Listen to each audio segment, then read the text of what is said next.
Okay, now that I've got it laid out on paper, I think I can explain this in a simple way that everybody can understand. Okay, so this is how you're going to come up with your final balances. Okay, we have the checkbook and cash collections first. You need to figure out what your ending balance is in your checkbook.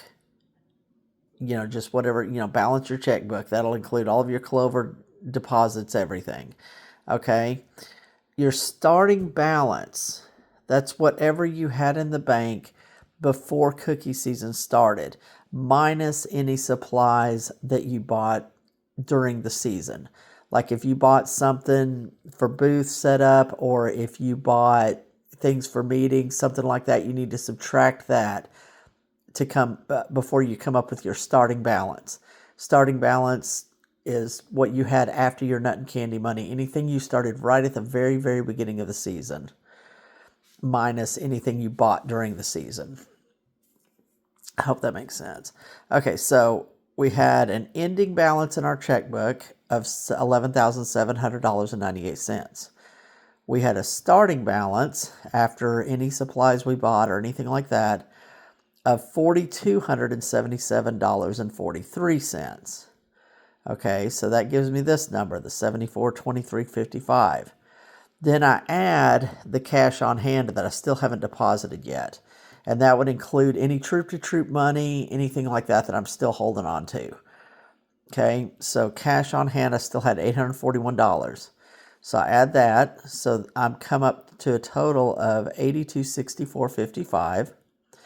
Okay, and then I go over here to this is just a print off of the dashboard on Smart Cookies.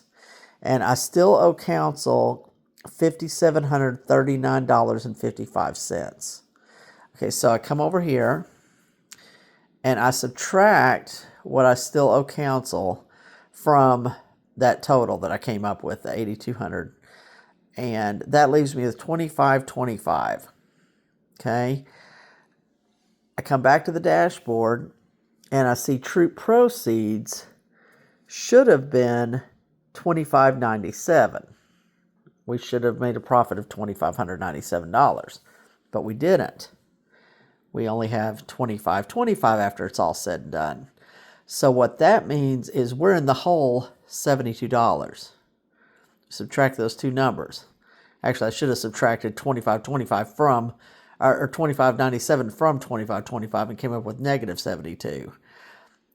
Depending on how yours works out, you may come out ahead. This is the first year I've ever been in the hole. So you may come out ahead, and that means you have more troop-to-troop money than you had cookies to cover. Okay, but I was short 6 cookies. So I divided that by 6. That came up with the 12 cookies that I still had, which means that my troop has to eat those cookies. So that is how you want to balance.